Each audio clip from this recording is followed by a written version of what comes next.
Is Benefer on the rocks once again? And why is it JLo's fault? Let's discuss. So all in all, Ben Affleck tends to be a more low-key person compared to JLo, minus them both working in the public eye, obviously. So Jennifer recently launched a new album, This Is Me Now, with a self-financed $20 million multimedia campaign. Then you've also got the experimental film, This Is Me Now, a love story, all about the rekindling of her romance with Ben. And then there was the Prime documentary, The Greatest Love Story Never Told, which is about the making of the record and the film. If this is sounding repetitive and excessive, it is. So when Ben pops up in the documentary, it's to express concern that his private love story is becoming used for something he didn't particularly want.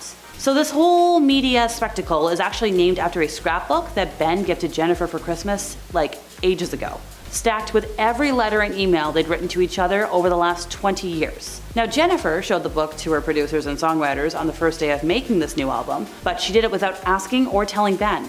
She's like, oh, it was just like our Bible, we left it in the studio. Now this revelation comes within the first 5 minutes of the doc.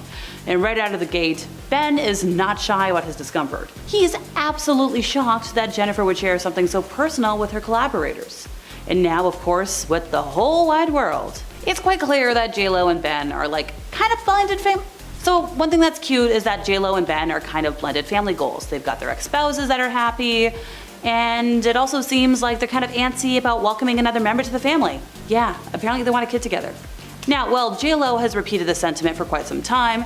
Soon after she and Ben got together, well, sure, some insiders claim that she's got baby fever. She's talking about it nonstop, but then also she's just trying to convince Ben to welcome this baby via surrogacy. And recently, apparently, she got him to cave in. Somebody was like, yeah, she nagged him until he went along with it, which not a good move. A baby isn't an accessory. It's a commitment and not something you should be nagged into doing. And it's not going to save your marriage. During their last outing together, the pair appeared super strained, with neither of them cracking a smile as they grabbed lunch together. They've appeared tense during a lot of their previous outings, including when they were embroiled in quite a heated discussion during their St. Bart's getaway. Just months earlier than this, back in September, Jen was seen looking very, very tense as she sat in the passenger seat of a car near Ben as they drove around LA.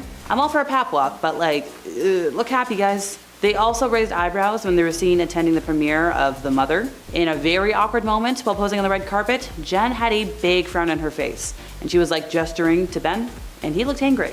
Yes, a lip reader did clarify that it wasn't an argument, but super awkward. After this, they soon reverted to Hollywood mode. They had these big grins, big kisses, but it's giving cover up. So when you look at JLo, most of her relationships, if not all of them, have always been in the spotlight. She's been in all these high-profile relationships, and they've made headlines all over the world. So let's pick one, 2017, when she was dating former New York Yankee Alex Rodriguez. Now, rumors spread that she would only consider marrying him if he agreed to a list of demands. What were these? Well, you can't talk to any woman under 40, which, why? Ew. Also, JLo loved his physique and wanted a guarantee that he won't let himself go once they get married. Now, we know those two didn't work out. She's with Ben, but what rules did Ben have to agree to get back to this relationship? Because if she had that much control over her previous relationships, I don't think she's giving it up anytime soon. And that's not it. So lately, multiple reports claim Ben and Jen are living apart, which has been confirmed by multiple sources and in multiple outlets. First off, TMZ, May 16th, they're Ben's been staying at a Brentwood home all by himself. And then JLo was seen house hunting in Beverly Hills without Ben and set with some gal pals, which feels very obvious and spiteful. Now, one insider said he's focusing on his work and his kids, but he's already moved out. They'll likely have to sell the dream house they spent 2 years searching for. Now, it's only been a year since these guys bought this $60 million mansion. It's called an estate. That's how big this place is. So if JLo is just house hunting on her own, red flag. So just recently, JLo was asked point blank about the truth behind the divorce rumors. This was during a press conference for Atlas, her new Netflix movie. And after briefly laughing it off, she leaned in and was like, you know better than that. Completely dodging the question, but it's we want to know. Her co-star, Simu Liu, also scolded the question, saying into the mic, come on, don't come in here with that, which prompted not one, but a couple of double looks from folks online who think there might be more to that duo. Lopez was also solo for her co-chairing duties at the Met Gala, with a lot of folks surprised that Ben would skip such a huge event. Co-hosting the Met Gala is a huge deal. Ben is said to have been working, he's too busy. But then he was on his own while appearing at the roast of Tom Brady, which was also May 5th, the night before the Met Gala. So You're too busy, but you're doing other social things? What did Jen tell him to do? A March 19th post about red flags from relationship coach Elena Marsak went viral after it was revealed that JLo had pressed like. The post in question read, "You cannot build a healthy relationship with somebody who lacks integrity and emotional safety, doesn't respect your time, doesn't think it's important to call or text back in a respectable time frame, lacks effective communication skills, and what was the other thing? Oh right, doesn't know who they are or what they want." Which seems like she's kind of subtweeting that. The caption added, "You can't build a relationship with someone who is disconnected from themselves. We can't expect someone to see us when we can't even see them. Getting in a relationship is the easy part. Nurturing and fostering it is a different story. After all, love is not a feeling, it's an action." Which is trying to tell us something? Now, if you didn't know, because I've already mentioned it a lot today, that whole documentary on Prime, giving the behind the scenes look into the new album and the movie. So some of the fans who watched it were like, Jen, we're gonna fact check you. You lied a little bit. In one scene, she poses in front of the mirror of her personal gym. She's shaking out her hair and she's like, "Oh, I like taking my hair out like this. It reminds me like when I was 16 in the Bronx, running up and down the block. Crazy little girl who used to be effing wild and no limits. All dreams." Yeah, cute in theory.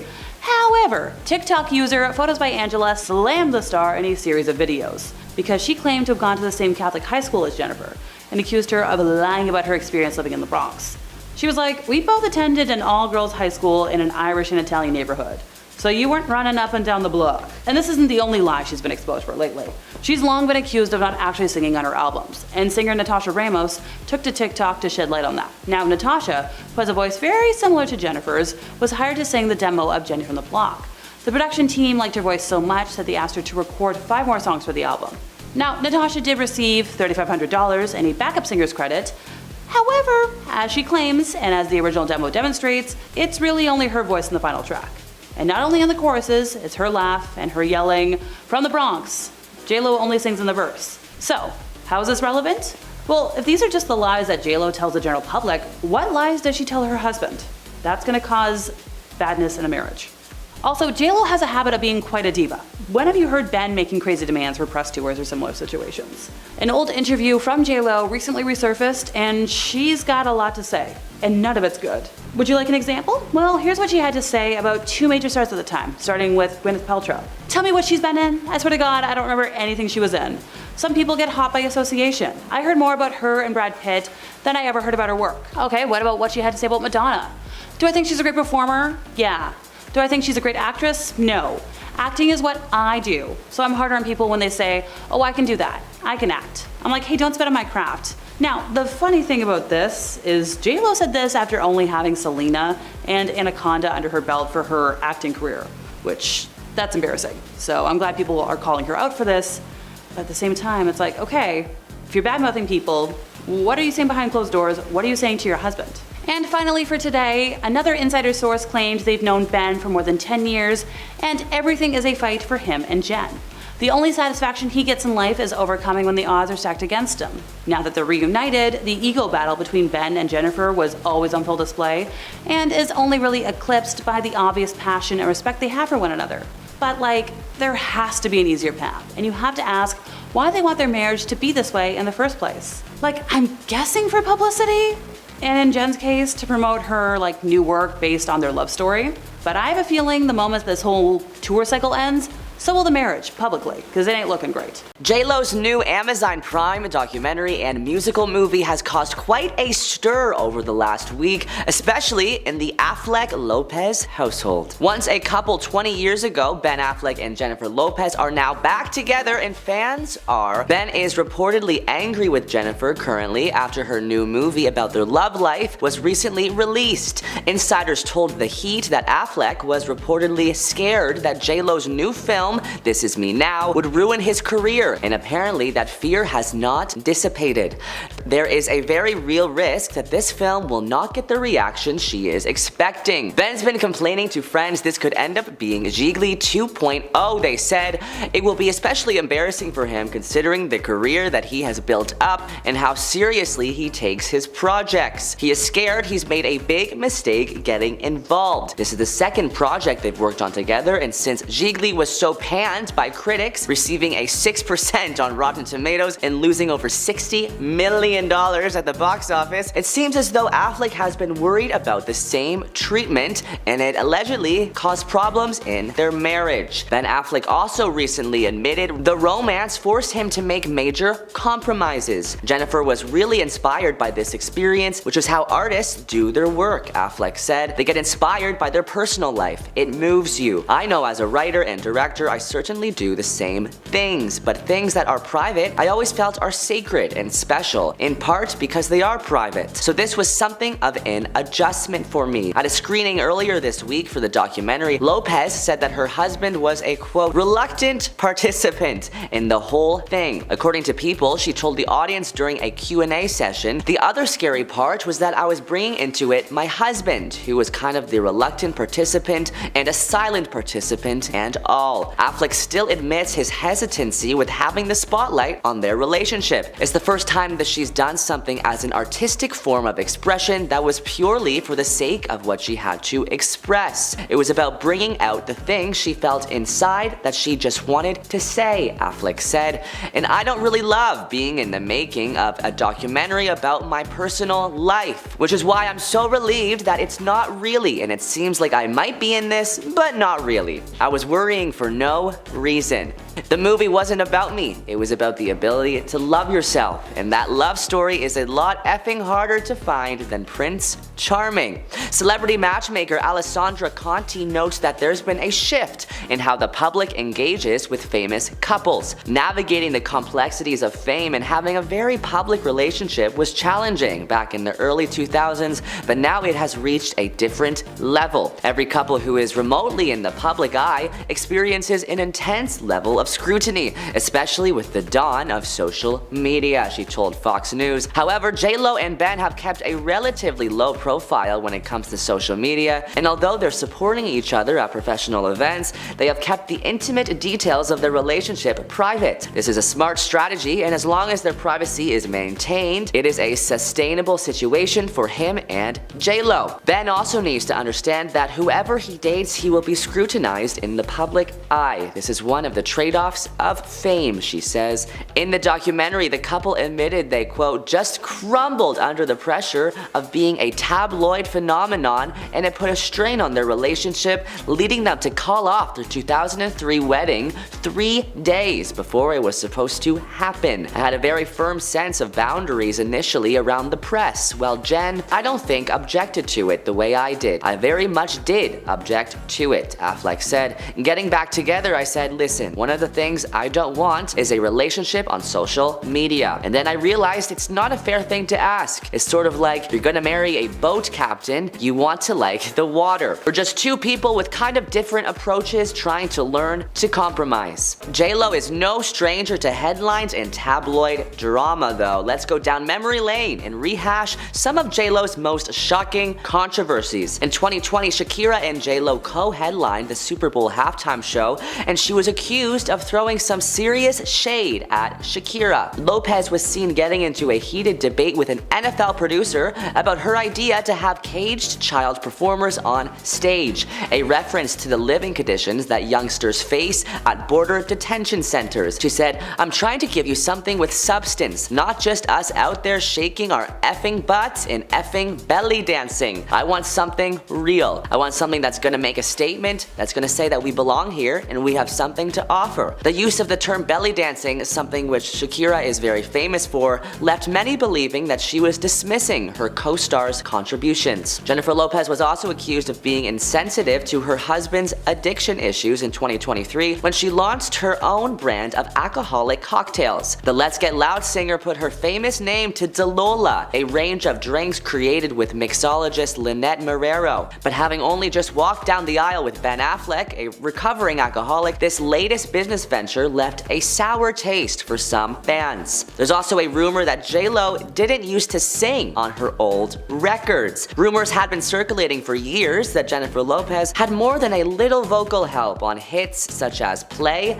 Ain't It Funny, and I'm Real. And in 2014, fellow R&B star Ashanti appeared to confirm that these tracks were essentially uncredited duets. Jenny from the Block is another Lopez banger whose chorus you may struggle to hear the lead artist on. In 2019, Natasha Ramos said, "J-Lo did indeed go in the studio and lay down background vocals over my voice. So I wouldn't say that she's so much lip syncing. However, the backgrounds are predominantly me, some ad-libs and laughs as well." Luckily, Ramos doesn't hold a grudge against the Hollywood star, but does against her label for failing to give her proper credit. Last year on TikTok, there was a viral trend going around, fans exposing J-Lo horror stories, and some of these are shocking. One woman described the experience of helping J-Lo at Foot Locker. She said Lopez, quote, "cussed me out because the store didn't have the correct size for the shoes she wanted to buy her twins." But that was nothing compared to the story another woman had after Lopez came to stay in a house where she used to work as a maid. She described how a nail artist was called in to give Lopez a pedicure in bed, which the nail tech had to do upside down because Lopez, who was laying on her stomach, refused to roll over onto her back. And if you're thinking of making eye contact with J-Lo, never do it. A TikToker who says that her father worked as a driver for a car company often used by J-Lo said that even a driver glancing in the rear view mirror sparked Lopez to berate him for invading her privacy. Unsurprisingly, her father eventually refused to drive Benefer ever again. J-Lo's new Amazon Prime movies aren't getting the best hype, as some say it is the worst movie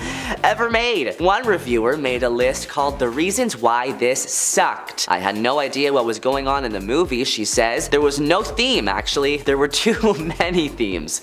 There were so many talented artists in the movie who were used more as props. They should have had a bigger role." She goes on to say, "This movie seems like an ode to herself for nailing down a man, Ben Affleck. It's not really about love. This is a movie about conquering a man." She's basically telling everybody that the other relationships that her and Ben had were just filler until they could be together again. Her kids and Ben kids are going to be watching this. Do they really need to know how much she loves sleeping with their dad? We all know it's not her voice singing those songs, and then she continues by saying, "And if it is, auto-tune should get a lot of the credit." She is narcissistic, over the top, and way too in love with herself. For people clicking more than 2 stars, did you actually watch it, or are you just clicking on 5 stars because you love this ego maniac? Yikes.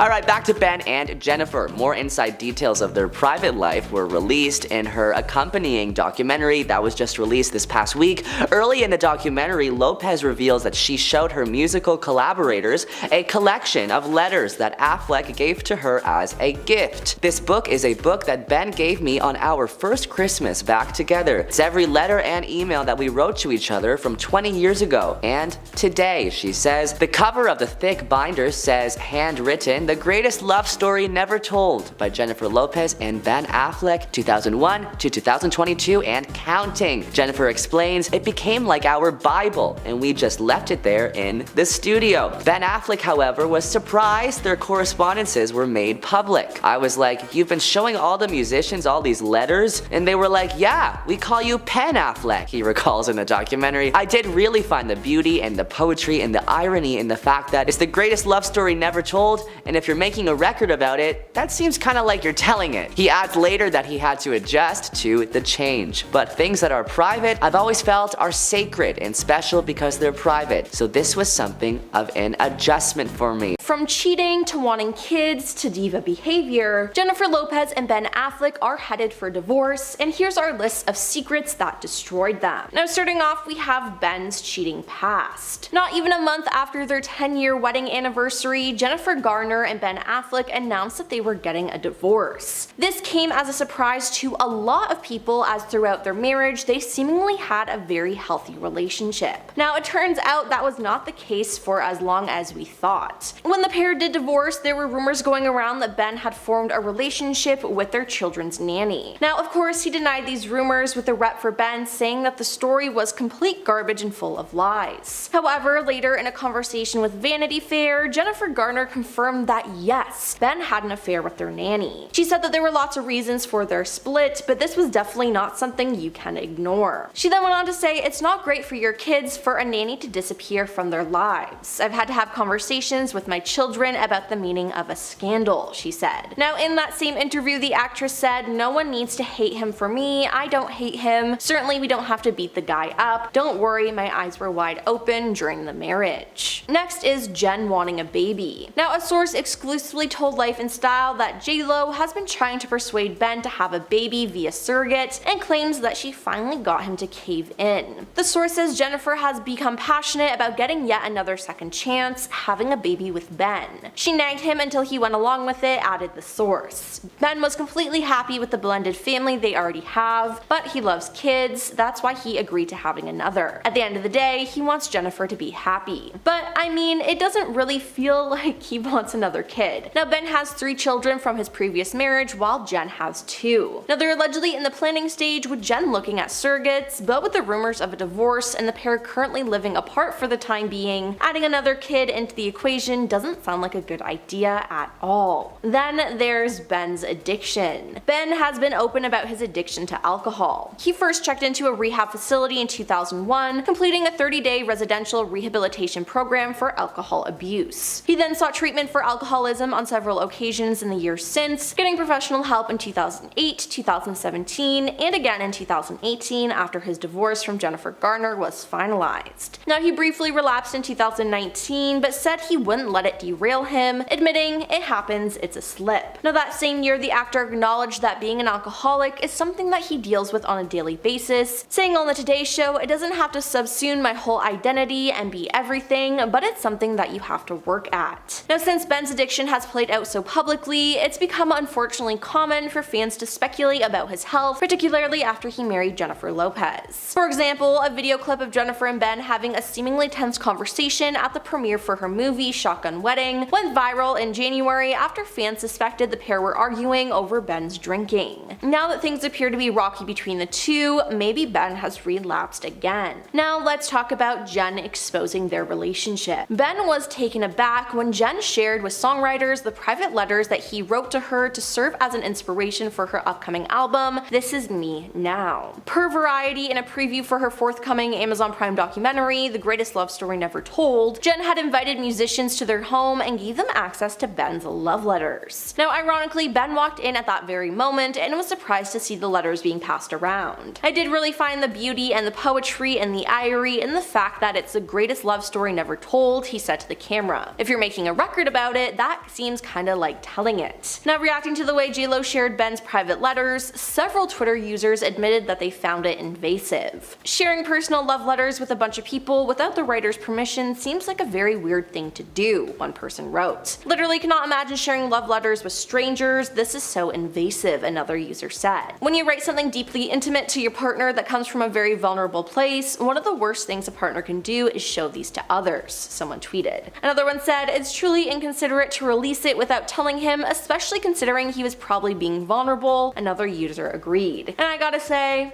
I think it was a bad move on Jen's part. On to relationship rules. Jennifer's relationships are often in the spotlight, as she's been in several high-profile relationships that made headlines all over the world. From 2004 to 2011, she was married to Mark Anthony, and they had twins together. In 2017, she made headlines again when she broke the news that she was dating former New York Yankee Alex Rodriguez. Now, rumors spread that J-Lo would only consider marrying A-Rod if he agreed to a list of demands. Reportedly, he'd not be allowed to talk to any woman under the age of 40, which is just super controlling and gross. And additionally, J-Lo loved his physique and wanted a guarantee that he wouldn't let himself go once they got married. Now, none of these rumors have actually been confirmed, but it does seem pretty realistic to me. Now, we know that Jen and A-Rod didn't work out as she's now married to Ben, but I'm sure she has rules for him too, which is just unfortunate. Then there's the fact that Jen is a diva. Now, according to several of J-Lo's former staff members, Jennifer earned herself the nickname Pay-Lo because she paid her staff around 50% less than they could make elsewhere. Now, this rumor has been going on for years. As you see, way back in 2003, Jennifer was spotted in Vegas with her then boyfriend, Ben Affleck. Now, the pair had a big win, and Ben decided to drop a $2,000 tip to the dealer, but before he could scoop up the generous award, J-Lo snatched up the cash and swiped it for $200 instead. Now, Jennifer's reason for paying her staff so little: she had to work hard to earn her money, so should everyone else. Now, this is just so embarrassing for her. If she had to work hard to earn her money, shouldn't she try to help make it easier for others because she knows how hard it is? She just seems so entitled, and it's just gross. Moving on to Ben not liking the spotlight. Now, at a separate point in Jennifer's documentary about her album, Ben discusses the subject of privacy more broadly when talking about his and Jen's relationship, which was rekindled in 2021, almost 2 decades after they called off their 2002 engagement. He said, "Things that are private, I always felt are sacred and special because in part they're private." He added, "When Jen and I broke up before," he said, while looking back at the end of their engagement in 2003, "the catalyst for that was this massive amount of scrutiny around our private life." However, he did suggest that the couple didn't necessarily share the same viewpoints when it came to having a romance in the public eye. "I had a very firm sense of boundaries initially around the press, while Jen, I don't think, objected to it the way I did," the star continued, "and I very much did object to it." Now we have J-Lo's failing tour. So we all know that J-Lo released an album called This Is Me Now, and she made a movie for it, and then a documentary for it. Now, it debuted at a disappointing number 38 on the Billboard 200, but despite this, J-Lo decided that she would go on tour with this album. Now, J-Lo first announced this tour in the middle of February, initially as This Is the Me Now tour. A week later, another 3 shows were added, but however, in mid-March, several tour dates were quietly removed without explanation. Then, the tour's name had been changed from This Is Me Now to This Is Me Live, The Greatest Hits. So instead of it being a tour for that specific album, she's having one of her own era's tours. Now, it's been cited that low ticket sales is a possible reason for emphasizing J-Lo's back catalog. Us Weekly reported that Jen was disappointed in the tour's lackluster ticket sales, but remained proud of the new projects. Jennifer is very focused on her latest project and doesn't want bad press to get in her head, they said. Now, if you go to Ticketmaster, there are a lot of tickets left, which is honestly just embarrassing. She should just play smaller venues or lower her ticket prices. Next up is not spending time together. Now, Ben and J-Lo have not been spotted together recently. For example, at the beginning of May, Jen attended the Met Gala all by herself. Now, this was shocking because Jen was a co-chair for the gala, but Ben was missing from the event. Now, Ben has been filming The Accountant too, and it's said that he skipped the event because of his schedule, but the night before, he was spotted at Tom Brady's roast in LA. Not to mention that J-Lo is gearing up for her tour, This Is Me Live, The Greatest Hits. Now, she'll be on the road from June 28th to August 17th, and with her being so busy with this, she won't really have that much time to spend with Ben, and it will just put more space in between the two. Not to mention, even now, she has so many rehearsals for the tour, maybe all the time apart will be negative and will really result in them getting a divorce. And finally, we have their fights. Now, a lot of the pair's fights have been caught on camera, and it's been awkward. Ben found himself at the center of attention after he was shown looking bored and miserable while he and Jen attended the Grammys. The pair went viral once again after the cameras caught them having yet another tense-looking exchange. In the clip, Ben could be seen leaning in to whisper in Jen's ear, only for her to turn her head suddenly and sternly say something to him. She then puts her hand to her chest and looks to tell Ben to sit up as he immediately adjusts his posture. Fans on Twitter had a field day guessing about what the husband and the wife duo could have possibly been fighting about, with people speculating that Ben's unusual behavior on the night may have been because he was drinking.